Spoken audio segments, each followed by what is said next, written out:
Salut à tous, dans cette vidéo on va apprendre comment renverser en fait une animation qu'on a faite sur DaVinci Resolve. Donc à quoi ça sert ça? Tout simplement qu'on vient faire, typiquement qu'on vient faire une animation d'entrée et qu'on a envie de faire l'animation de sortie, donc faire l'inverse typiquement. Très simplement on va pouvoir le faire sur DaVinci Resolve avec quelques nœuds et un peu de savoir. Et donc c'est parti. Alors, la première chose à faire ça va être de se rendre sur DaVinci bien évidemment. Et là on va venir choisir une composition fusion. Donc pour l'exemple je vais venir faire plusieurs types d'animations. La première que je vais venir faire ça va être tout simplement une animation de texte. Donc, pour ça, on va venir prendre un texte, on va venir écrire n'importe quoi, ça n'a pas d'importance. Et ensuite, je vais venir prendre aussi, voilà, un background, un rectangle que je vais venir mettre dessous. Et on va venir faire aussi une animation avec ce cadre typiquement. Donc là, je viens bien placer ça. Et là, dans la mer, je vais venir mettre E-top. Donc, vous voyez, celui-là, la flèche verte, celui-là, la flèche jaune et celui-là est E-top. Comme ça, quand je viens déplacer mon texte, vous voyez que il va donc disparaître. Donc, ce que je vais venir faire, c'est que je vais mettre mon texte en dessous de base. Je vais aller dans disposition et à la frame 25, je vais venir monter ça. Voilà. Maintenant, on va venir faire une animation avec le rectangle juste là. On va venir prendre ce rectangle, le connecter au rectangle juste là. Dans ce rectangle, dans Paint Mode, ça va apparaître parce que là, il est connecté. On va venir chercher produit. Et maintenant, avec ce rectangle, vous voyez qu'on va pouvoir donc venir masquer. On va venir là, on va venir à la frame 0, on va mettre une keyframe et ensuite à la frame 20, on veut que là, ce soit tracé complètement. Tac, voilà, typiquement comme ça. Maintenant, on va venir améliorer un petit peu cette animation. Donc, typiquement ça, on va venir le mettre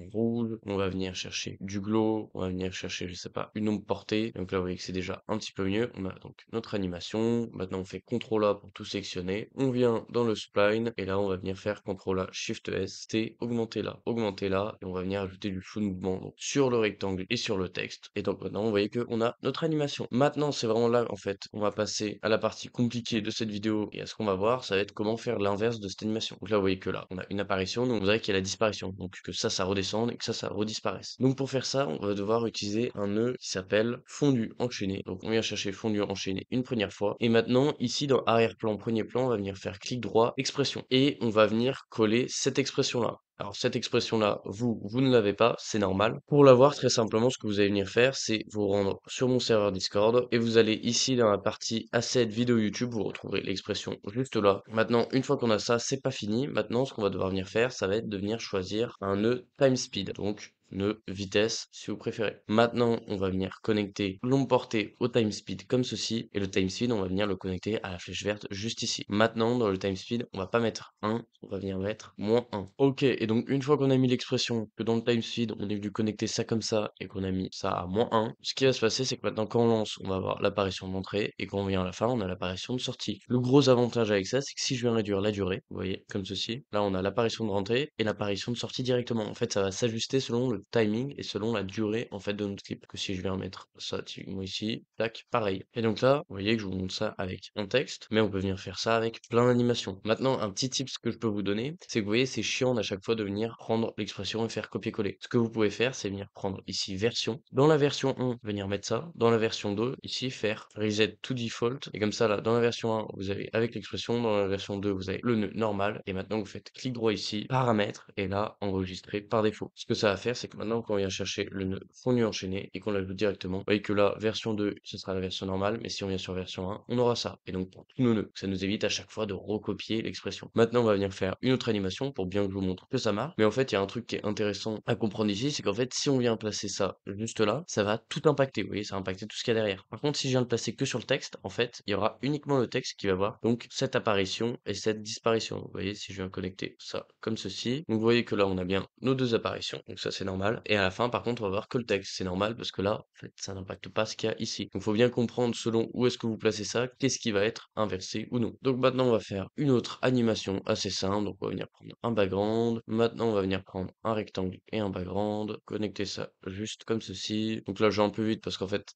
c'est pas très important quel type d'animation on fait. Maintenant, on va venir faire une outline. Donc, CTRL-C, CTRL-V, un background, on connecte là, on met ça en blanc, et là, on vient faire, voilà, notre outline. Et maintenant, donc, on va venir faire nos apparitions. On vient mettre un transform ici. Et maintenant, on vient chercher une duplicate. On vient mettre 3 copies. On met ça juste ici. Et donc là, on va faire nos apparitions avec le duplicate. On vient dans le transform ici. On vient mettre une keyframe sur le centre XY.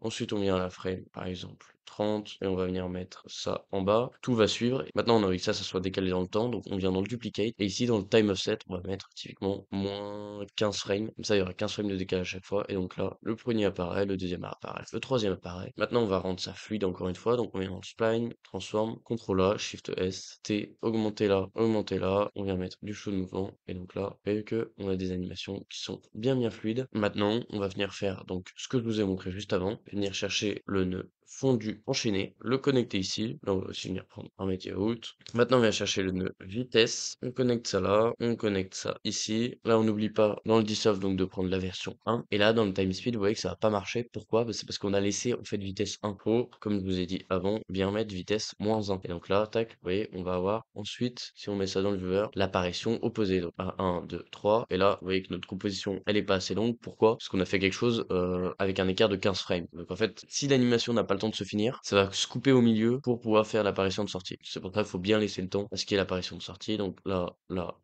et ensuite l'inverse. Donc là, et là. Et donc vous voyez que c'est vraiment un super moyen de faire des sorties d'animation. Donc moi, c'est soit comme ça que je fais une sortie d'animation, soit sinon je peux faire avec un fondu. Vous voyez comme ça, on a le fondu. Ça, c'est les deux méthodes que j'utilise pour faire des sorties d'animation. Et donc si vous avez aimé cette vidéo et que vous voulez apprendre beaucoup plus de choses et avoir mon niveau en moins de 3 mois sur DaVinci Resolve et pouvoir monétiser votre compétence, le meilleur moyen, c'est de rejoindre le serveur Discord qui se trouve dans la description de la vidéo. À l'intérieur de ce serveur, il y aura une vidéo qui va vous expliquer les différents types d'abonnements, les retours de membres et tout ce que contient le serveur Discord. Cet abonnement, vous pouvez l'annuler à tout moment, mais si vous n'êtes pas fan des abonnements, vous pouvez toujours répondre au questionnaire qui se trouve dans la description. Vous y répondez et ensuite je vous contacte et on se fait des coachings privés. Et en tout cas, si vous avez aimé cette vidéo et qu'elle vous a été utile, n'hésitez pas à liker et vous abonner. À bientôt.